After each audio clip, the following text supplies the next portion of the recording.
Hello and welcome in youth academy. आप सभी का स्वागत है हमारे एनसीईआरटी फाउंडेशन सीरीज़ में। तो जो आज का सेशन होगा उसमें हम क्लास 8 की और सिविक्स की CVC एनसीईआरटी को रीड करेंगे, जिसमें हमारा चैप्टर 1 होगा। ये वी टॉक अबाउट थीम और the name of this chapter is the Indian constitution. तो जो हमारे क्लास 11th की एनसीईआरटी है पॉलिटी की है, कॉन्स्टिट्यूशन एट वर्क करके, उसकी भी सीरीज़ जो उसका भी क्लासेस है, उसकी भी एनसीईआरटी की जो एनालिसिस है वो साइमल्टेनियसली हमारे चैनल पर चल रही है। आप उसको रीड कर सकते हैं एंड उसको आप पहले देखेंगे, उसके साथ इसको आप सप्लीमेंट करेंगे तो आपको और इन डेप्थ एनालिसिस मिलेगा। तो अगर हम बात करें तो इस चैप्टर का हम इन डेप्थ एनालिसिस करेंगे कॉम्प्रिहेंसिव वे में। जितने भी हमारे टॉपिक वाइज सब टॉपिक्स होंगे इस चैप्टर में, हम उसको अच्छे से देखेंगे। तो ये हमारी जो एनसीईआरटी फाउंडेशन सीरीज़ है, इसका क्लास 6 एंड 7 का हमने ऑलरेडी कवर कर लिया है। एंड ये हमारा सोशल साइंस का social and political life part 3 रहेगा। पार्ट 1 एंड पार्ट 2 रिस्पेक्टिवली हमारी क्लास 7 एंड 6 में था, इसको हमने ऑलरेडी कवर कर लिया। तो हमारे प्लेलिस्ट में आपको देख सकते हैं हमारे चैनल के। तो if we talk about the overview of this chapter without wasting any time, let's get to our main business. तो इसमें हम पढ़ेंगे what is the constitution. Basically constitution है क्या। अगर आप चर्चा करेंगे तो जो हमारी क्लास 11th में जो मैं आपको पढ़ा रही हूँ, कॉन्स्टिट्यूशन एट वर्क करके जो बुक है हमारी क्लास 11th की पॉलिटी की एट वर्क, उसमें भी जो हमारा फर्स्ट चैप्टर था वो सेम इसी पे बेस्ड था। बट ये क्या है, ये क्लास 8th के बच्चे के हिसाब से बना है, जो ये हमारे क्लास 11th के बच्चे के हिसाब से बना है।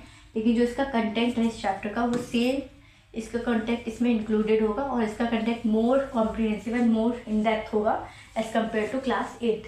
लेकिन पूरी चर्चा इसमें हुई है कि इसका पर्पस क्या है, why do we need a constitution and what is constitution basically, feature of the Indian constitution, period feature of the Indian constitution, can be amend the constitution, हम सब पढ़ेंगे क्लास चैप्टर 1 के 11th एनसीईआरटी में, जो कि channel पे uploaded है already. आप उसको वॉच कर सकते हैं, इसका पूरा प्लेलिस्ट मैंने ऑलरेडी चैनल पे अपलोड कर रखा है।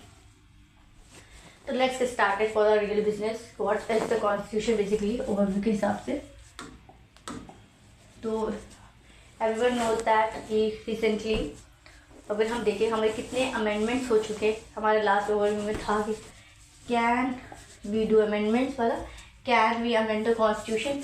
तो आपने देखा ही होगा 2023 के हिसाब से, अकॉर्डिंग टू 2023 लास्ट अमेंडमेंट जो हुआ था, जो हमारा 106th अमेंडमेंट था related to the reservation of women, 1/3 reservation of women in Lok Sabha and the state legislative council including Delhi and Puducherry की जो कहानी थी उसे हमने देखी थी।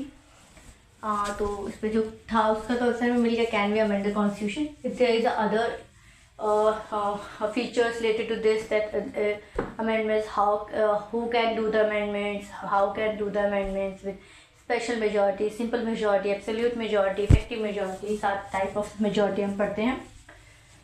तो इसमें हम देख लेते हैं what is the constitution basically. If we read the line by line, large society in which different communities of people live together, these rules are formulated through consensus. आपने सोशल कॉन्ट्रैक्ट थ्योरी पढ़ी होगी PSI option वालों के लिए।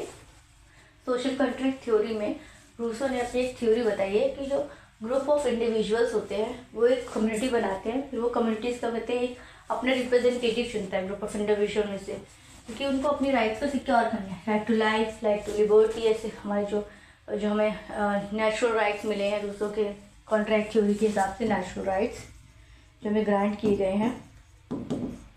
तो उसमें क्या करता है, group of individual come together and make and declared one representative as their leader, and this leader then rules the society, and they give this ruler power to rule over themselves or govern themselves। इसी के according हम देखे हैं।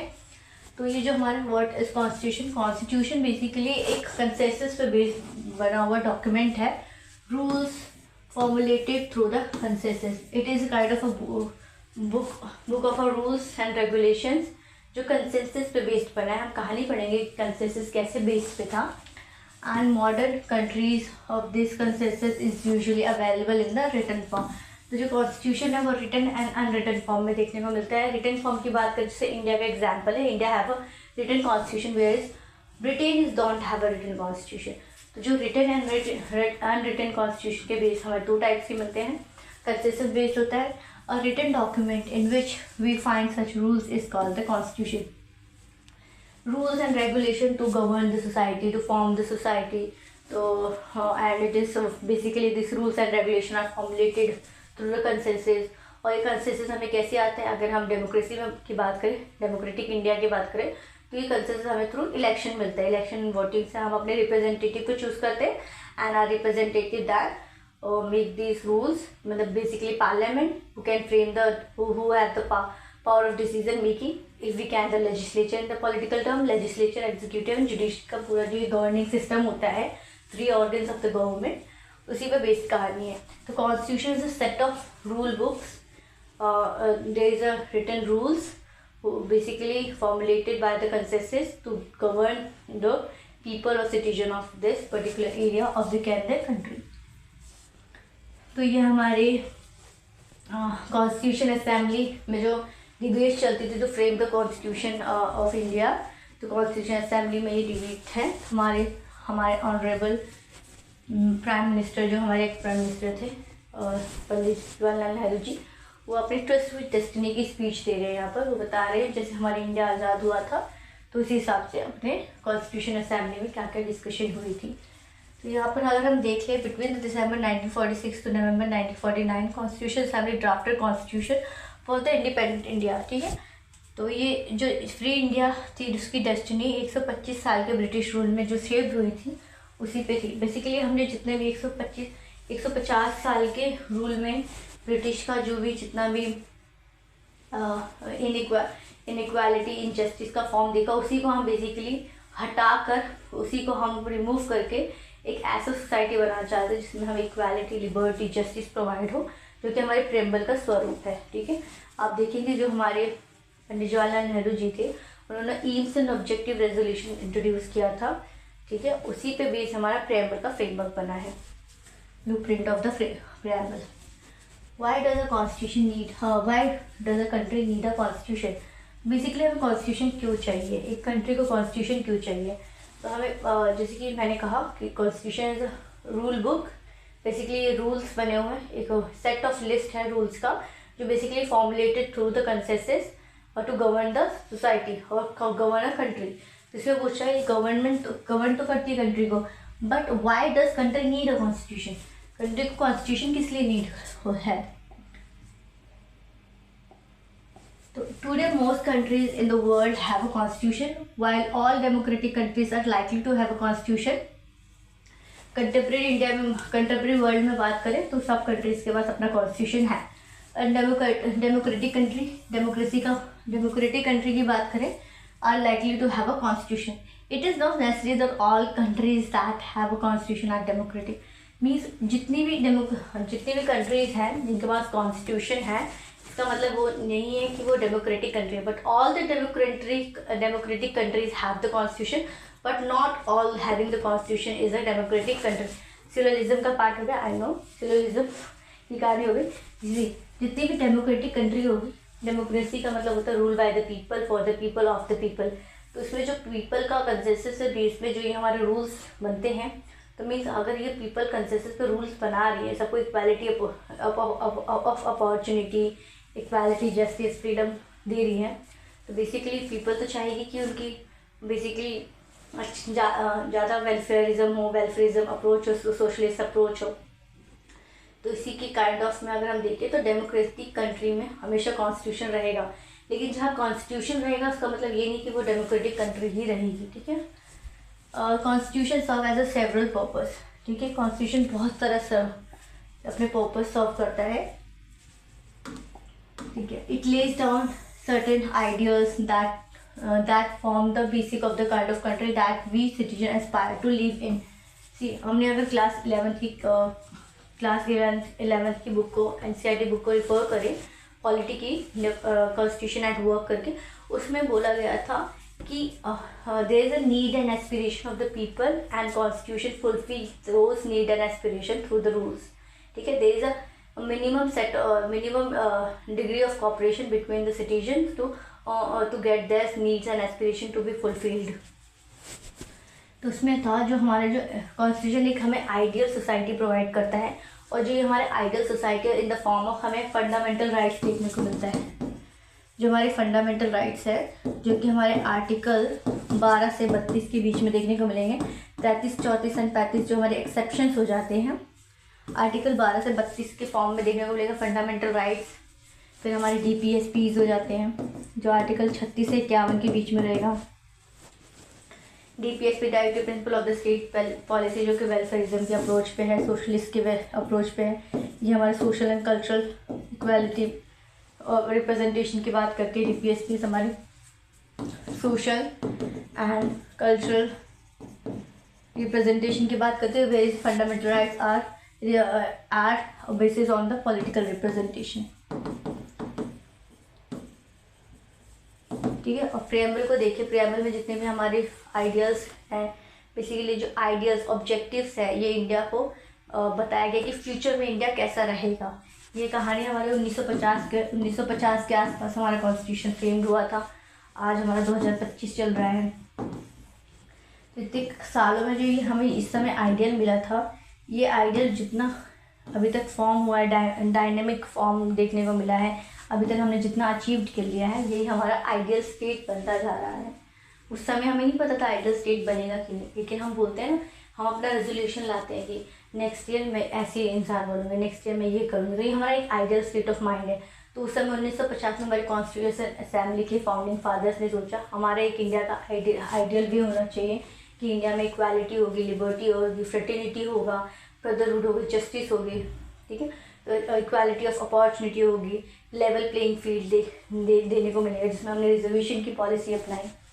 ठीक है, तो हमें यहाँ फंडामेंटल राइट्स की बात करें तो हमारे fundamental nature of our society है। तो फंडामेंटल राइट्स की बात करें, आर्टिकल 14 में equality before law, equal protection of law, equality before law, equal protection of law की बात की है। आर्टिकल 50 में डिस्क्रिमिनेशन अगेंस्ट डिस्क्रिमिनेशन की बात की है। आर्टिकल 16 में रिजर्वेशन इन एम्प्लॉयमेंट की बात की है। 17 में अनटचेबिलिटी की बात की है जो डेरोगेटरी प्रैक्टिसेस थी। आर्टिकल 18 में हमारी टाइटल को अबॉलिश की बात की गई। बेसिकली वो टाइटल है जो अस्क्राइब टाइटल्स होते हैं। अचीव टाइटल्स को हमें, जैसे अचीव टाइटल्स में देखें तो हमारे जैसे एकेडमिक टाइटल्स होते हैं जो हमें बेसिकली हमें अर्न किया हो। अस्क्राइब टाइटल जो हमें पूर्वजों से मिलते आ रहे हैं, जैसे कि महाराजा अधिराज, महाराणा प्रताप, ये जो हमारे टाइटल्स हैं। ठीक है, ये सब टाइटल्स हमें नहीं करने क्योंकि ये एक इनइक्वालिटी का प्रतीक माना जाता है। आर्टिकल 19 में हम जितने भी देखते हैं freedom of speech, expression, association, profession, movement within India. Article 21 right to life की बात करते हैं। 22, 23, 24 इसमें कल्चरल एजुकेशनल राइट की बात करते हैं, freedom of culture and education right. Okay, तो बेसिकली ये सारे जो राइट है ये आइडियल सोसाइटी को डोनेट कर रहे हैं। इसलिए इंडिया एक सेकुलराइज्ड कंट्री है। इंडिया का एज सच कोई अपना रिलीजन नहीं है। India promotes every religion, there is a diversity in unity, unity in diversity का कॉन्सेप्ट। तो और put another way, constitution tells us what the fundamental nature of our country is. मतलब हमारा society का जो ऑब्जेक्टिव है, basically every person have a objective. हर person को अपना बेस्ट वर्जन ऑफ सेल्फ बनना है। तो India do have a objective कि इंडिया को अपना बेस्ट वर्जन ऑफ सेल्फ बनना है, जो कि एक फंडामेंटल ऑब्जेक्टिव पे बेस है, एक आइडियल ऑब्जेक्टिव है जो कि हमारे प्रेम्बल ऑफ इंडियन कॉन्स्टिट्यूशन में देखने को मिलता है। A country is usually made up of different communities of people who share certain beliefs but may not necessarily agree on all the issues. There is a different type of communities. तो हर communities के अपने needs and aspiration होते हैं और इस जो ये communities के बिटवीन जो कॉन्फ्लिक्ट देखने को मिलता है, because they do have a divergent need and aspiration. और जब ये divergent need and aspiration conflict में हो जाती है तब यहाँ पर यूनिटी का वायलेशन हो जाता है। ठीक है, तो जहाँ पर डिफरेंट डाइवर्सिटी होगी वहाँ पर कॉन्फ्लिक्ट होगा। साथ ही साथ उसको कैसे हम कॉन्फ्लिक्ट को रेज करके यूनिटी में प्रमोट कर रहे हैं। तो a constitution help serve as a set of rules. Basically a constitution help serves as a set of rules. There is a set of rules and principles that all person in a country can agree upon. क्योंकि इतनी communities है, उन हर communities का अपने need and aspiration है। अगर वो अपने नीड्स एंड एस्पिरेशन के हिसाब से चलेंगे तो यहाँ पर कभी यूनिटी आएगा ही नहीं, पीस आएगा ही नहीं, ब्रदरहुड नहीं होगा, फ्रेटर्निटी नहीं होगा। मतलब यहाँ पर हमेशा कॉन्फ्लिक्ट की सिचुएशन ही क्रिएट होगी। तो उसी को इस कम्युनिटी के बीच में एक सहमत एक डिग्री लेवल ऑफ डिग्री होनी चाहिए जहाँ पर हर एक कम्युनिटी आकर रुके और वहाँ पर एक ऐसा कॉमन प्लेटफॉर्म बनाए जहाँ पर वो कॉमन प्लेटफॉर्म सबके नीड्स एंड एस्पिरेशन को कैटर कर रही हो। ठीक है, आप समझ रहे हैं। हर कम्युनिटी की अपनी अपनी नीड्स है, अपना अपना चाह है, अपना अपना रास्ता है, लेकिन हमें एक ऐसे रास्ते पे आना पड़ेगा जहाँ पर हर एक कम्युनिटी को बेनिफिट हो रहा है, वेलफेयरिज्म का अप्रोच हो रहा है, सोशलिस्ट सोसाइटी का अप्रोच हो रहा है। ठीक है, तो यहीं पे वो बात करता है कि कॉन्स्टिट्यूशन यही हमें आइडिया देता है, वो set of rules and principles देता है जिसमें हर एक कम्युनिटी एक डिग्री ऑफ लेवल पे आएगी, जहाँ पर basic minimum degree of coordination and cooperation के साथ रहेगी। बेसिक मिनिमम इसलिए कहा गया कि कम से कम एकता के साथ रहेगी, क्योंकि ज़्यादा से ज़्यादा एकता तो वैसे भी नहीं बन सकती बिटवीन द डिफरेंट कम्युनिटीज़। ठीक है, और basis on the ways in which they want the country to be governed, तो ऐसे एक डिग्री ऑफ लेवल पे आएगी, ऐसे एक कॉमन प्लेटफॉर्म पे आएगी जहाँ पर सब मिलके ये डिसाइड करेंगे कि वो अपनी कंट्री को कैसे गवर्न करना चाहते हैं। इंडियन डेमोक्रेटिक सोसाइटी भी बात करूँ तो इंडियन डेमोक्रेटिक सोसाइटी में election is a way, first past the post system जो FPTP मॉडल इंडिया ने अपनाया है। देयर इज़ अ वे कि हर कम्युनिटी इलेक्शन के थ्रू अपने रिप्रेजेंटेटिव को चुनती है, उनके रिप्रेजेंटेटिव उनके नीड्स एंड एस्पिरेशन के हिसाब से डिसीजन मेकिंग करते हैं, लेजिस्लेचर का पार्ट बनते हैं, कंट्री को रन करते हैं, गवर्न करते हैं। This include not only the types of government but also as agreement on settle ideas that all believes country should uphold. There is also वो ये भी बताती है कि गवर्नमेंट कैसे फॉर्म्ड होगी, साथ ही साथ इंडिया कौन से आइडियल्स को अपना सकता है। अब रिजर्वेशन की अगर बात करें, रिजर्वेशन सबको नहीं मिला हुआ, रिजर्वेशन इनको मिला है जो economically and socially backward classes है, SC STs है, जो जेंडर बेस्ड डिस्क्रिमिनेशन पे है, जिसकी अभी 126 कॉन्स्टिट्यूशन अमेंडमेंट और 2023 में देखा वुमेंस को रिजर्वेशन मिले इन द पॉलिटिकल रिप्रेजेंटेशन। तो ये मेंस को इसलिए नहीं मिली कि men's already in a dominant status, okay, women in a minority status. यहाँ पर आपको सबके नीड्स एंड एस्पिरेशन को कैटर करना है, तभी यहाँ पर एक basic minimum degree of coordination cooperation आया है, जहाँ पर हर एक सोसाइटी एक लेवल पे आए ताकि वो अपने नीड्स एंड एस्पिरेशन को दूसरे नीड्स एंड एस्पिरेशन के लेवल पर क्रिएट कर सके। यहाँ पर आपको इक्वल लेवल प्लेइंग फील्ड देना है, हायरार्की नहीं देना है, equal level playing of field देना है। इक्वालिटी एंड इक्विटी में डिफरेंस है। तो यहाँ पर हमारी नेपाल की कहानी है कि नेपाल ने कितना स्ट्रगल किया अपने कॉन्स्टिट्यूशन को फ्रेम करने का, एक डेमोक्रेटिक कॉन्स्टिट्यूशन को फ्रेम करने का। नेपाल में इनका जो मोनार्क है वो किंग बेस्ड है, मतलब हेरिडिटरी है।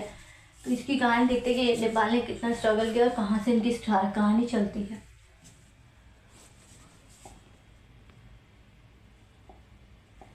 तो कंट्री अपने में बेटा सर्वल पीपल स्ट्रगल उन्होंने देखा 1990 से उन्होंने देखा 12 साल तक। फिर 2002 में जो उनके किंग है basically Gyanendra citing that Maoist की uprising countryside with reason began talking different aspect. जो माउस अपराइजिंग देखने को मिला था, स्ट्रगल देखने को मिला था to uphold the democratic system. Gyanendra ji थे जो उनके किंग थे उस समय के। आर्मी असिस्टेंट देखने को मिला। King finally took over the head of the government February 2005। फिर Maoist join the political party, sign 12 point agreement को साइन किया 2005 में। फिर से ये स्ट्रगल हटा, वहाँ पर कुछ किंग ने कुछ डेमोक्रेसी आइडियल्स को अपहोल्ड किया, पीस एंड डेमोक्रेसी को लाए।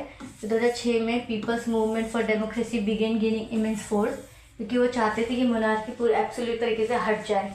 लेकिन मोनार्क ने क्या किया, वहाँ पर अपने आप को हटाएंगे, बस एक डेमोक्रेटिक आइडियल को सेटअप कर दिया for the minimum level. It typically refuse the small consensus that king made. Finally April 2006 king restore the third parliament and asked for political parties to form a government. 2008 में Nepal became the democratic after abolishing the monarchy. 2008 में finally monarch हट गया पूरी तरीके से and democratic government formed हुई। तो वही डेमोक्रेटिक स्ट्रगल की कहानी है ये।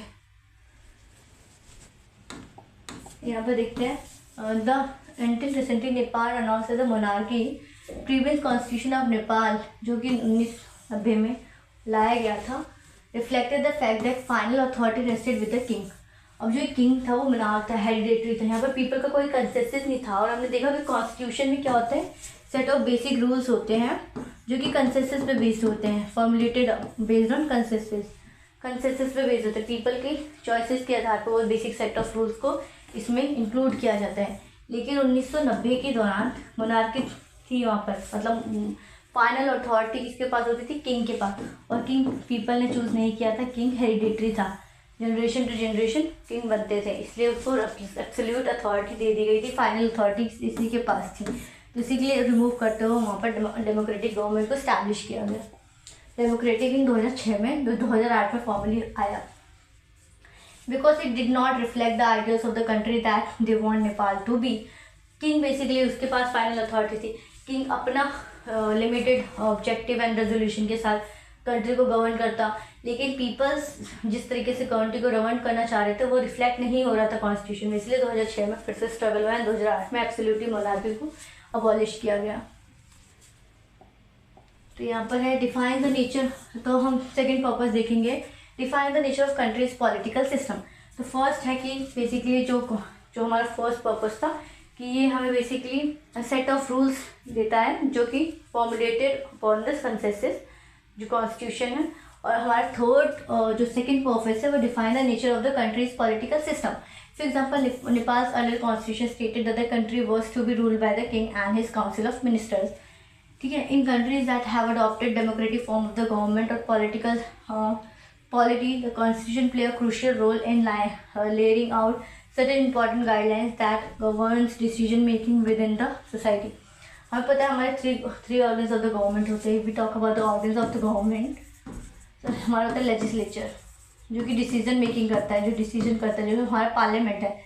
एग्जीक्यूटिव जो एग्जीक्यूट करता है डिसीजन को, इम्प्लीमेंट करता है, जो प्रोटेक्ट करता है violation of the fundamental rights की अगर बात करें इन द इंडियन कॉन्टेक्स्ट।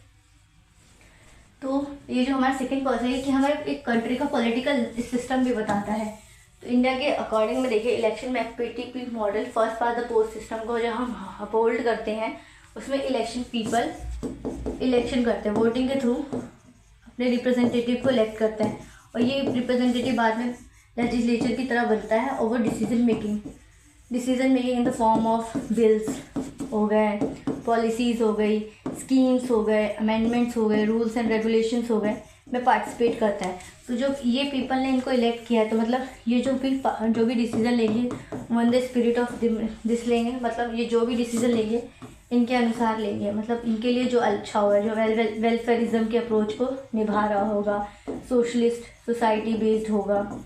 ठीक है, तो ये इसलिए इस बेस पे पॉलिटिकल सिस्टम, जैसे इंडिया जो कॉन्स्टिट्यूशन ऑफ इंडिया में जो आप देखते हैं हमारे जो सेंट्रल गवर्नमेंट होता है, स्टेट गवर्नमेंट होता है, कैसे सेंट्रल गवर्नमेंट फॉर्म्ड होगी, कैसे सुप्रीम कोर्ट फॉर्म्ड होगा, ये सब हमें कॉन्स्टिट्यूशन में मेंशन है, ताकि जो भी कोई एक लीडर है वो अपना एब्सोल्यूट अथॉरिटी ना उस पर ले जाए, उनकी एब्सोल्यूट अथॉरिटी ना हो।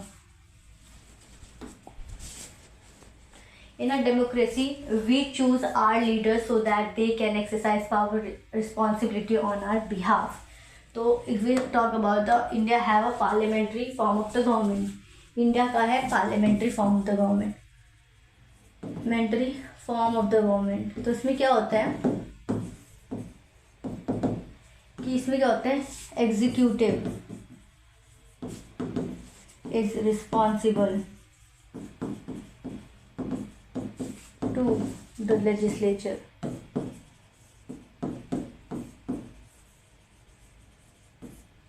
ये हमारे parliamentary form of the government होता है। एग्जीक्यूटिव कौन होता है, क्या होता है, PM plus UCOM, union council of ministers. फिर लेजिस्लेचर क्या होते हैं, सारे elected MPs, member of parliament. सारे एमपीज में से जो मिनिस्टर्स बनते हैं, जो कि पीएम और मिनिस्टर्स बनते हैं, वो यूकॉम हो जाते हैं। बेसिकली यूकॉम कह रही हूँ, union council of ministers, PM headed by the council of ministers. जो भी डिसीजन लेते हैं बाद में इन्हीं के थ्रू तो रेक्टिफाई होता है। तो बेसिकली जो भी डिसीजन लेंगे, जो भी पॉलिसीज, बिल्स, आर्टिकल्स इम्प्लीमेंट करेंगे, बाद में इन्हीं के थ्रू ही पास होगा। तो executive directly responsible to the legislature, answerable to the legislature, transparent to the legislature. ठीक है, तो यही कहानी हमारी parliamentary form of the government में होती है। और जो लेजिस्लेचर होता है, ये पीपल्स के रिप्रेजेंटेटिव्स ही होते हैं, this executives are also representative. आप प्राइवेट मेंबर बिल में मिनिस्ट्री, आपने प्राइवेट मेंबर बिल देखा होगा, पब्लिक मेंबर बिल देखा होगा, उसमें ये पूरी कहानी होती है। तो पावर जो रिस्पॉन्सिबिलिटी की बात होती है parliamentary form of the government में, आपको प्रॉपर एंड ट्रांसपेरेंट रिस्पॉन्सिबिलिटी देखने को मिलती है।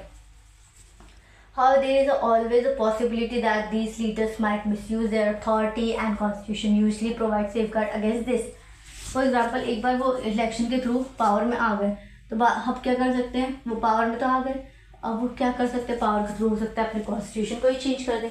कॉन्स्टिट्यूशन में बोल दें कि आपसे जो गवर्नमेंट फॉर्म्ड है वो हमेशा के लिए बना रहेगा, ऐसे भी कर सकते हैं। तो इसलिए यहाँ पर हमारा चेक एंड बैलेंसेस का सिस्टम भी इंट्रोड्यूस किया गया है, safeguard check and balances का system, doctrine of check and balances, doctrine of basic structure doctrine, जो कि हमारे जुडिशरी की कंस्ट्रक्शन है, जो जुडिशरी ने कंस्ट्रक्ट किया है। Basically 3 organ of the government, executive, legislature and judiciary है, इनके बीच में चेक एंड बैलेंसेस होता है। अगर कोई भी अथॉरिटी अपने पावर को ज़्यादा ही यूटिलाइज करने लगे, मिसयूज़ करने लगे, तो दूसरी अथॉरिटी उनको चेक एंड बैलेंस करती है। ये बेसिकली ये इसको चेक करती है, ये इनको चेक करती है, इनको ऐसे करके पूरा एक तरह से वेब क्रिएट हो जाता है। इसलिए डेमोक्रेटिक सोसाइटी में constitution often lays down rules that guards against this misuse of the authority by the political leaders. इसमें से फंडामेंटल राइट्स में हम बात करते हैं, जैसे कि आर्टिकल 12 में हमें डेफिनेशन ऑफ स्टेट पता चलता है, आर्टिकल 13 में हमें जुडिशियल रिव्यू का डेफिनेशन पता चलता है, जुडिशियल रिव्यू जो कि सुप्रीम कोर्ट के अंदर जुरिडिक्शन में है। आर्टिकल 226 में हमें हाई कोर्ट के जुरिडिक्शन में देखने को मिलता है। आर्टिकल 32 में हम different types of the writs देखने को मिलते हैं, रिट्स जो हमारे habeas corpus, mandamus certiorari, quo warranto, prohibition, ये सारे हमारे जो रिट्स देखने को मिलते हैं। बेसिकली ये रिट्स इसलिए होते हैं कि अगर गवर्नमेंट कोई ऐसे लॉज को कोई अमेंडमेंट्स को ऐसे ला रही है जो कि ultra vires to the fundamental rights के स्पिरिट के अगेंस्ट है, तो Supreme Court can declare this particular act amendment bill as ultra vires और can be declare as nullified, ठीक है, violate to the spirit of the fundamental right. तो check and balance का institution है, उसी से हमारी पूरी सुप्रीमेसी ऑफ द कॉन्स्टिट्यूशन चल रही है। So lex rex and lex rex rules rule by the laws, ठीक है। In the case of the Indian Constitution, many of these laws are contained in the section of fundamental rights, ठीक है। Another important function that Constitution plays in a democracy is to ensure that dominant group does not use its power against other less powerful people or groups। तो इसमें dominant group and minority and majority की बात हो रही है। इसमें minority and majority की बात किस वे में हो रही है, तो इधर सोसाइटी के कॉन्टेक्स्ट में देखिए, जब हिंदू की पॉपुलेशन ज़्यादा है तो हिंदू कम्युनिटीज मेजॉरिटी में है। यदि कंपेयर टू बुद्धिज़्म, जैनिज़्म की बात करें तो वो माइनॉरिटी में है। लेकिन इसका मतलब ये नहीं कि एक डेमोक्रेटिक सेटअप पे है, डेमोक्रेटिक सेटअप पे है जिसका खुद का कॉन्स्टिट्यूशन ऑफ इंडिया है। अभी constitution of India majority minority की कहानी नहीं चलने देगी। यहाँ पर इनको ये इक्वल लेवल प्लेइंग फील्ड देगी, इक्वालिटी देगी, इक्वालिटी ऑफ अपॉर्चुनिटी देगी, freedom of speech and expression देगी, प्रोफेशन देगी, कंसाइज देगी। बेसिकली इसमें आप आर्टिकल पढ़ते हैं फंडामेंटल राइट्स का आर्टिकल हमारा 23 से लेकर जो 30 तक की पूरी कहानी होती है। इसमें हमारा जो conservation and preservation of the linguistic and religious minorities की बात होती है, उसमें हम सारे प्रिजर्व करते हैं, रिजर्वेशन की बात होती है। तो मेजॉरिटी माइनॉरिटी का रूल यहाँ पर चल ही नहीं पाता, क्योंकि यहाँ पर equal level playing field provide की जाती है within the scope of fundamental rights and right principle of the state policy. यहीं पर हम देखते हैं minorities are not excluded from anything, it is routinely available to the majority. तो इसमें हमारी एक स्पिरिट है कि जो भी daily to daily basis majority को अवेलेबल है वो हमें माइनॉरिटी को भी अवेलेबल करना है। Therefore, there is a SC/ST Reservations Act, SC/ST Prevention of Atrocity Acts लाया गया, यहाँ पर मैटरनिटी बेनिफिट्स एक्ट्स लाए गए, वेज एक्ट्स लाए गए, क्योंकि यहाँ पर डिस्क्रिमिनेशन हो रहे थे with this particular scopes of jobs में, वेजेस में, और ट्राइबल ग्रुप्स में, STs में, और यहाँ पर हिंदुइज्म में जो हमारे वर्णा सिस्टम होते हैं, जिसमें ब्राह्मण, क्षत्रियास, वैश्य, शूद्रास एंड आउटकास्ट होते हैं, उसमें भी अनटचेबिलिटी का प्रैक्टिस होता है जो अंडर आर्टिकल 17 प्रोहिबिटेड है, डिस्क्रिमिनेटेड प्रोहिबिटेड है। यहाँ पर आपको इंटेलिजिबल डिस्क्रिमिनेशन करना अलाउड है। Like can be treated as like but unlike can not be treated as like, okay. तो इसी पे अवेलेबल इंडिया का पर्सपेक्टिव है।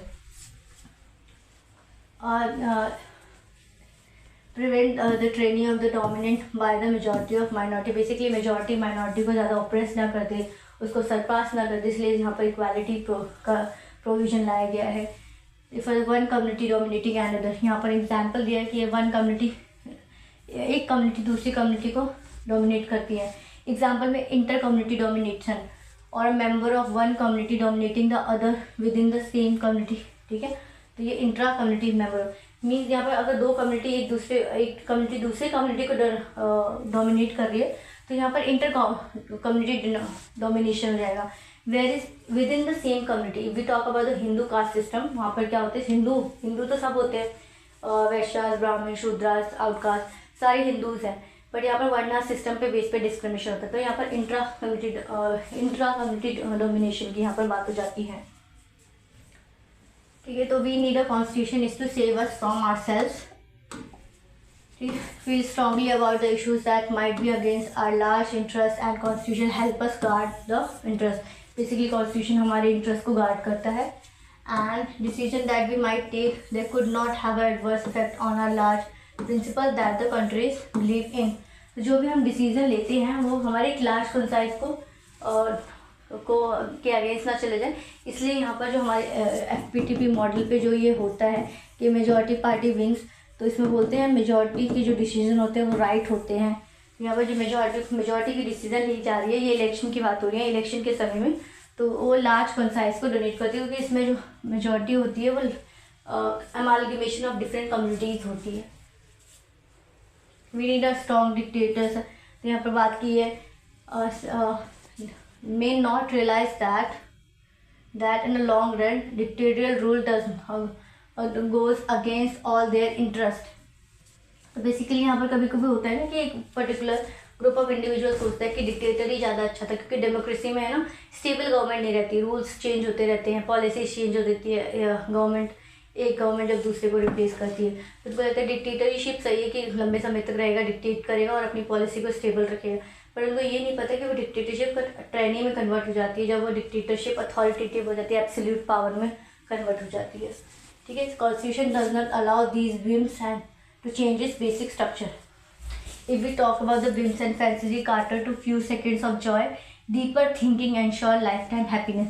whims and fancies मतलब कुछ क्षण के लिए जो हम ज़्यादा भावुक होकर डिसीजन लेने लगते हैं तो वो हमारे लॉन्ग रन के लिए बहुत ज़्यादा हार्मफुल हो जाती है। तो तभी इसमें बोला गया है कि फ्यू सेकेंड ऑफ जॉय देता है बस फीमेल, जब भावुक होकर जो हम डिसीजन लेते हैं वो कुछ सेकेंड्स के लिए अवेलेबल होता है, बट जो हम डीपर थिंकिंग के साथ लेते हैं वो लॉन्ग टर्म हैप्पीनेस को हमें देता है।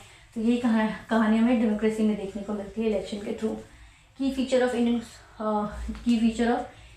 इंडियन कॉन्स्टिट्यूशन की बात कर लेते हैं। तो during the freedom struggle nationalist had devoted a great deal of time to imagine and planning at a free India would be like. मतलब हमारे फाउंडिंग फादर्स ने, हमारे फ्रीडम फाइटर्स ने इतना सोचा था कि हमारे फ्री इंडिया कैसा होगा और डिस्क्रिमिनेशन बेस्ड नहीं होगा, यहाँ पर हमारा अनटचेबिलिटी नहीं होगी, equality of opportunity, equality of status होगी, लिबर्टी होगी, सोशल जस्टिस होगा, यहाँ पर फ्रेटर्निटी होगी। तो ये हमारे जितने भी आइडियल्स हैं जो प्रेमबल में हमें देखने को मिलते हैं, ये हमारे एक आइडियल्स है कि India would be like this after independence. Convince Indian that free India should be democracy in which everyone should be treated equally and allowed to participate in government।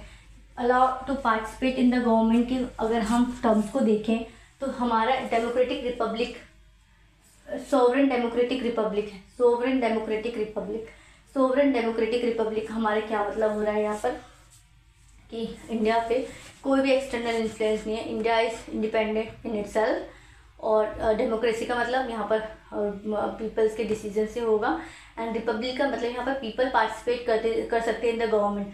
अगर मोनार्की की बात करें तो राजा का बेटा ही राजा बनेगा, but in republic there is no such rule, anyone can be a head of the government irrespective of that कि वो उस एलिजिबल क्राइटेरिया को फॉलो कर रहा हो।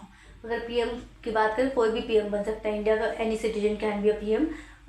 उनको बस 25 साल की एज का होना चाहिए, and there is some criteria कि उनको मेंबर ऑफ द पार्लियामेंट होना चाहिए टू बिकम अ पीएम। और अगर वो मेंबर ऑफ द पार्लियामेंट नहीं है, अगर वो पीएम बन चुके हैं तो उनको 6 मंथ के अंदर मेंबर ऑफ पार्लियामेंट होना कंपलसरी है। तो there is some criterias but anyone can be a PM. ठीक है, just to follow the criteria which is mention in the constitution of India. तो यहीं पे इक्वालिटी गवर्नमेंट की बात करें, फेडरलिज्म, यहाँ पर हमारा जो हम पढ़ रहे हैं की feature of the Indian constitution, तो यहाँ पर federalism is the key feature of the Indian constitution. जो इंडिया का फेडरलिज्म है, फेडरलिज्म आप शेड्यूल्स पढ़ते हैं, 7 शेड्यूल में आपको देखने को मिलेगा डिवीजन ऑफ पावर होता है, division of power between the state and government and the Panchayati Raj institution and the urban municipality, जो 73rd 74th कॉन्स्टिट्यूशन गवर्नमेंट के अंदर मिला है। तो यहाँ पर 7th शेड्यूल में आपको डिवीजन ऑफ पावर में state list, union list and concurrent list का प्रोविजन है। There is also registry list, basically इसमें साइबर सिक्योरिटी ये सब जो part of the union government आता है। स्टेट लिस्ट में स्टेट गवर्नमेंट के जुडिक्शंस होते हैं, यूनियन गवर्नमेंट के यूनियन लिस्ट में यूनियन गवर्नमेंट के जुडिक्शन होते हैं, एंड द कॉन्करेंट लिस्ट में both government can have a jurisdiction over. तो ये भी पूछा है, this refers to the existence of more than one level of the government the country. तो सेंट्रल लेवल में सेंट्रल गवर्नमेंट होता है, उसके बाद बिटवीन स्टेट्स में डिवाइडेड है, हरियाणा में हरियाणा की गवर्नमेंट है, दिल्ली में दिल्ली गवर्नमेंट है, यूपी में यूपी गवर्नमेंट है, पंजाब में पंजाब गवर्नमेंट है, साउदर्न इंडिया में तमिलनाडु की गवर्नमेंट है। तो एक तो सेंट्रल लेवल पे हो गया हमारा सेंट्रल गवर्नमेंट जो पार्लियामेंट हो गया, फिर स्टेट लेवल पे हमारे स्टेट लेजिस्लेटिव असेंबलीज हो गए, फिर यहाँ पर हमारे फिर पंचायती राज इंस्टीट्यूशन में आ जाते हैं, लोकसभा है ना, ये सब आ जाते हैं। तो ये हमारे different level of the government, तो ये लेवल ऑफ द गवर्नमेंट्स है जो decentralization form of the government है, इसी को हम फेडरलिज्म कहते हैं। इंडिया का नेचर तो क्वासी फेडरल सिस्टम है। क्वासी फेडरल सिस्टम मतलब there is a tilt towards the union power, मतलब यूनियन की पावर ज़्यादा देखने को मिलेगी in some instances for emergency के समय में, मनी बिल के समय, फाइनेंशियल एस्पेक्ट में देखें, इमरजेंसी के एस्पेक्ट में देखें, ऑल इंडिया सर्विसेज के एस्पेक्ट में देखें, तो यहाँ पर आपको सेंट्रल का ज़्यादा देखने को मिलेगा। और यहाँ आप देखिए कि कैनेडियन कॉन्स्टिट्यूशन से ये बोरो किया गया quasi federal system with a central tilt, ठीक है। तो subject of the national concern, मतलब जो कि नेशनल कंसर्न के सब्जेक्ट होते हैं, foreign ministry, telecom ministries, railways, foreign exchange, transport export, ये सारे सेंट्रल गवर्नमेंट के अंदर आते हैं। एंड जो स्टेट गवर्नमेंट के अंदर इरीगेशन हो गया, एजुकेशन हो गया, सैनिटेशन रिलेटेड होते हैं, वो स्टेट गवर्नमेंट के अंदर आता है। और देयर इज अ पुलिस भी ऑल्सो स्टेट गवर्नमेंट के अंदर आती है। और फिर कॉन्करेंट लिस्ट में कुछ ऐसे सब्जेक्ट हो जाते हैं जो दोनों के कंसर्न में, जिसके एजुकेशन सेंटर के भी कंसर्न में है और स्टेट के भी कंसर्न में, तो कॉन्करेंट लिस्ट में आएंगे। रेजिडरी लिस्ट होती है बेसिकली जो फ्यूचरिस्टिक, साइबर सिक्योरिटी हो गया, ये हमें नहीं पता था उस समय कि और भी फ्यूचर में क्या क्या कंसर्न्स आने वाले, तो बेसिकली वो रेजिडरी पावर में रिजर्व कर दी गई थी। The Constitution contains lists that deals the issue that each government can make laws upon. There is a jurisdiction provided over the list. ठीक है. Draw the authority from the Constitution of India. Every federal government, state government, subordinate government all draws their authority from the Constitution of India. ठीक है. तो यहाँ पर parliamentary form of the government, तो ये भी हमारा एक फीचर है। फीचर की बात करें जो हम पढ़ रहे हैं की फीचर और सेलिएंट फीचर भी कहते हैं। की feature of the Indian constitution की बात करें, ठीक है, तो उसमें हमने पहला पढ़ा फेडरलिज्म है, डिवीजन ऑफ पावर, फेडरलिज्म देखने को मिल रहा है। दूसरा है हमारा parliamentary form of the government. मैंने ऑलरेडी आपको थोड़े मिनट पहले ही parliamentary form of the government पढ़ा है, जिसमें executive is responsible to the legislature. ठीक है, parliamentary form of the government में executive responsible to the legislature. तो ये universal adult suffrage, universal adult suffrage मतलब एवरी सिटीजन को वोटिंग का अधिकार दिया गया है, बस there is a age limitation. when they making the constitution, members of the constitution assembly freedom signal prepare the masses universal adult suffrage. This would help to encourage the democratic mindset. तो ये हमें universal adult सफराज दिया गया है, ये हमारे एक democratic mindset को कैटर करेगी, break the clutches of traditional caste, class and gender hierarchy को ब्रेक करेगी। क्योंकि प्री इंडिपेंडेंस क्या सिस्टम था कि वोटिंग का अधिकार उन्हीं को था जो कि क्राइटेरिया पे बेस्ड था कि आपके पास इतना वेल्थ होना चाहिए, आप इस जेंडर को बिलोंग करना चाहिए, आप ये कास्ट के नहीं होने चाहिए, तो इस पर बेस्ड आपको वोटिंग दिया गया था। लेकिन इंडिया में ये आइडियल था कि जब इंडिया आज़ाद होगा तो यूनिवर्सल अडल्ट सफराज मिलेगा, जो कि parliamentary form of the government का एक बेसिक स्ट्रक्चर है। ठीक है, this means that people of India have a direct role in electing their representative. जितने भी 18 साल और 18 साल से प्लस के लोग हैं इंडिया के पर्सपेक्टिव में, इंडिया के सीन में, वोटिंग का अधिकार है, वो गवर्नमेंट को फॉर्म करने में पार्टिसिपेट करते हैं। पॉलिटिकल रिप्रेजेंटेशन है उनका। Every citizen of the country irrespective of his her social background can also contest in election. Republic India है, वो इलेक्शन में पार्टिसिपेट भी कर सकते हैं, कंटेस्ट भी कर सकते हैं, वोटिंग भी कर सकते हैं। ये हमारे जनरल इलेक्शन, लोकसभा के जनरल इलेक्शन है जो बेसिकली 1951-52 का है कि कितने मास लेवल पर वोटिंग हुई थी उसी को। Separation of power, there is a third key feature of is separation of power. Separation of power between the three organ of the government, legislature, executive and judiciary.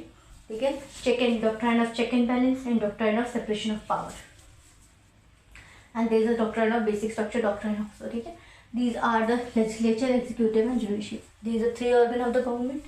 Executive is smaller group of the people who are responsible for the implementing laws and running the government. Government is legislature, government is executive and legislature is decision making formation होता है. Judiciary refers to the system of courts in the country and organs as a check on the others organ. Basically एक organ दूसरे organ को check करता है and balance करता है, किसी दूसरे को अब एब्सोल्यूट ट्रेनिंग में कन्वर्ट होने को प्रिवेंट करता है। ठीक है, तो वर्ड स्टेट अब यहाँ पर देखेंगे आर्टिकल 12 के अकॉर्डिंग कॉन्स्टिट्यूशन ऑफ इंडिया में फंडामेंटल राइट्स में जो आर्टिकल 12 है उसके अकॉर्डिंग स्टेट क्या है और यहाँ पर वर्ड के अकॉर्डिंग स्टेट क्या है। तो अगर मैं बात कर लूँ, स्टेट बना है 4 चीज़ों से, सोवरेनिटी से, टेरिटरी से, डिफाइंड टेरिटरी, पॉपुलेशन से एंड गवर्नमेंट से। Sovereignty, territory, population and government, इससे बना है स्टेट। जहाँ पर ये 4 चीज़ें होगी वो स्टेट कहलाएगा। ठीक है, the word state is often use in the chapter does not refer to the state government, rather we use state we are trying to distinguish between the government. Government is responsible to the administering and enforcing law. Government can change with election के समय में government change हो जाएगी। State on the other hand refers to the political institution. ये government state वाली की state बात नहीं कर रहा, जो एक स्टेट होती है जो हर 5 सालों में चेंज होती है, दूसरी स्टेट होती है जो पॉलिटिकल इंस्टीट्यूशन की बात कर रहा है। ठीक है, रिप्रेजेंट सोवरेन पीपल, सोवरेनिटी की बात की, डिफाइंड टेरिटरी की बात की मैंने, speak of the Indian state, Nepali state. ठीक है, ये हमारा जो Indian state democratic form of the government की बात की। ठीक है, and the government for the one the state refers to more than just a government, can be use for interchangeably. एक तो स्टेट हो जाए स्टेट गवर्नमेंट वाला और स्टेट हो जाएगा जैसे कि हमारे इंडिया स्टेट, नेपाल स्टेट है। ठीक है, तो उस पर डोनेट करें। आपको बस ये याद रखना है, यहाँ पर ये 4 कंपोनेंट्स होंगी, sovereignty, territory, population and government, वो स्टेट कहलाएगा। तो यहाँ पर हमारे फंडामेंटल राइट्स हैं जो आर्टिकल 24 से लेके आपको 32 में मिलेंगे। 33, 34 एंड 35 आर एक्सेप्शन। तो राइट टू इक्वालिटी हो गया। ठीक है, राइट टू इक्वालिटी में आपको आर्टिकल 14 से लेकर 18 में देखने को मिलेगा। फिर आपको राइट टू फ्रीडम 19 से लेके आपको कितने तक देखने को मिला, 22 तक। एक्सप्लॉयटेशन 23 से 24 में। Right to freedom of religion आपको मिलेगा 35 से लेकर 28 तक। Educational and cultural education right 29 से 30 के बीच में। कॉन्स्टिट्यूशनल रेमेडीज का है 32 में, जिसमें आपको रिट्स का मिलेगा, जिसको अम्बेडकर जी ने heart and soul of the constitution कहा है। Heart and soul of the constitution doctor Bhimrao Ambedkar ji ने कहा है। इसमें आपको रिट्स देखने को मिलेंगे, writs of habeas corpus, mandamus, statutory, quo warranto and prohibition. ये सारे रिट्स है जिसको सुप्रीम कोर्ट जुडिशियल रिव्यू के थ्रू, रिट्स के थ्रू, कॉन्स्टिट्यूशनल रेमेडीज के थ्रू आर्टिकल 32 से ये यूज़ करता है एंड हाई कोर्ट 224 के अकॉर्डिंग इसको यूज़ करती हैं। ठीक है, इनका सबका अपना अपना जुरिडिक्शन है। तो यहाँ पर होगा fundamental rights. Fundamental rights are the key feature of the Indian constitution. ठीक है, तो the concise of the size of the हमारे फाउंडिंग फादर्स का के माइंडसेट पे बना हुआ था fundamental rights. Fundamental right therefore protect citizen against the arbitrary and absolute exercise of the power of the government. ठीक है, इसमें भी गवर्नमेंट जो भी बिल्स, लॉज, आर्टिकल्स बनाती है जो कि against the spirit of the fundamental rights है, Supreme Court declare is null and void under the its jurisdiction. इसको कहते हैं कॉन्स्टिट्यूशनल रेमेडीज के अंदर। ठीक है, constitution therefore also guarantees the rights of the minorities against the majorities. हमने देख लिया आर्टिकल 29 में 30 में कि कैसे यहाँ पर रिलीजियस एंड लिंग्विस्टिक माइनॉरिटीज़ के प्रिवेंशन एंड कंजर्वेशन की बात की गई है। ठीक है, first objective is to every citizen must be a position to claim those rights जो राइट्स ग्रांट किए गए डॉक्टर अम्बेडकर के हिसाब से कि ये राइट्स सिर्फ राइट्स नहीं है, ये वैसे राइट्स होने चाहिए या सिटीजन उसको ऐसे पोजीशन में हो वो सारे राइट्स क्लेम कर सके। Second, this right must be binding upon every authority that got the power to make the laws, कि ये आर्बिट्ररी पावर यूज़ ना कर सके गवर्नमेंट। ठीक है, यही से हमारा अगर directive principle of the state policy इसकी बात करें तो हमारा आर्टिकल 36 से लेकर 51 के बीच में मिलेगा आपको। मैंने निमोनिक्स और मेरी टेलीग्राम चैनल पे यूट्यूब में एक यूट्यूब वीडियो है जिसमें मैंने निमोनिक्स के थ्रू आपको सारे DPSP याद कराए हैं on the spot with in class. है फंडामेंटल राइट्स और फंडामेंटल ड्यूटीज़ भी हैं, सब इंपॉर्टेंट आर्टिकल्स हैं, आप उसको पढ़ कर लेना। Serve as a guide to independent Indian state institute laws policies that help to reduce the poverty and masses. जो ये हमारा directive principle of state policy है, ये हमारा कल्चरल एंड सोशल रिप्रेजेंटेशन की बात कर रहा है। ठीक है, ये पॉवर्टी मासेस ये कैसे करना है, वेलफेयरिज्म का अप्रोच है, गांधी लिबरल आइडियोलॉजी की बात करें, जो हमारा फंडामेंटल राइट है, पॉलिटिकल रिप्रेजेंटेशन की बात कर रहे हैं। ठीक है, सेकुलरिज्म का मतलब ये होता है धर्मनिरपेक्षता, धर्म में भेदभाव नहीं करना। ठीक है, तो state does not officially promote any one religion as a state religion. India का कोई अपना रिलीजन नहीं है, इंडिया में बहुत सारी unity in diversity, diversity in unity concept है। यहाँ पर क्वेश्चन आंसर आते हैं, तो हम पहले की फीचर को सम अप कर लेते हैं कि कितने की फीचर्स हमने देखे। तो की फीचर्स की बात करें, कॉन्स्टिट्यूशन ऑफ इंडिया में पहला हमारा था फेडरलिज्म। ठीक है, जो हमारे 7th शेड्यूल में देखने को मिला है, state list, central list and corporate list के फॉर्म में। फिर हमारा क्या है, parliamentary form of the government. ठीक है, जिसमें हमने क्या पढ़ा है, executive responsible to the legislature. फिर हमने पढ़ा है डिवीजन ऑफ पावर, बेसिकली इसी में आ जाएगा हमारे डिवीजन ऑफ पावर। और यहाँ पर हमने पढ़ा है separation of power, separation of power between the 3 organs of the government, legislature, executive and judiciary, जिसको बोलते हैं doctrine of check and balances, and इसको बोलते हैं doctrine of separation of power भी बोलते हैं। साथ ही साथ और इसको बोल सकते हैं हम जुडिशियल रिव्यू का doctrine, doctrine of basic structure, जो किसी के अंदर ग्रांटेड है। ठीक है, इसमें हमने पढ़ा सेकुलरिज्म पर पढ़ा है हमने। ठीक है, इसमें हमने फंडामेंटल राइट्स देखा, DPSPs देखी। ठीक है, ये सारे हमारे की फीचर ऑफ इंडियन कॉन्स्टिट्यूशन है। तो next question, which of the following is not a feature of the Indian constitution. Again question उसी से आगे, सेकुलरिज्म है, fundamental rights of the citizen है, पार्लियामेंट्री सिस्टम है, state are subordinate to the centre. ये ऐसा कोई है नहीं कि सबऑर्डिनेट ही होगा। ठीक है, नहीं है। Why does the democratic country need a constitution. Of course हमने इतने पर्पसेस पढ़ लिए कि डेमोक्रेटिक कंट्री को क्यों कॉन्स्टिट्यूशन का जरूरत है, ताकि कि अगर डेमोक्रेटिक कंट्री नहीं होगी तो गवर्नमेंट अपना ट्रेनिंग करने लगेगी, एब्सोल्यूटिज्म पे आ जाएगी, एब्सोल्यूट पावर लेने लगेगी, और ये जो हमारे जितने भी एस्पिरेशन नीड्स की कहानी है सबको वायलेट करने लगेगी। इसलिए डेमोक्रेटिक नीड अ कॉन्स्टिट्यूशन। तो यहीं पे हमारा क्लास 8th का चैप्टर 1 है, जो पॉलिटिकल है, सोशल साइंस का, और social and political life part 3 end होता है। And stay tuned for our next chapter of this particular book. Thank you everyone for watching this session. Stay tuned for that.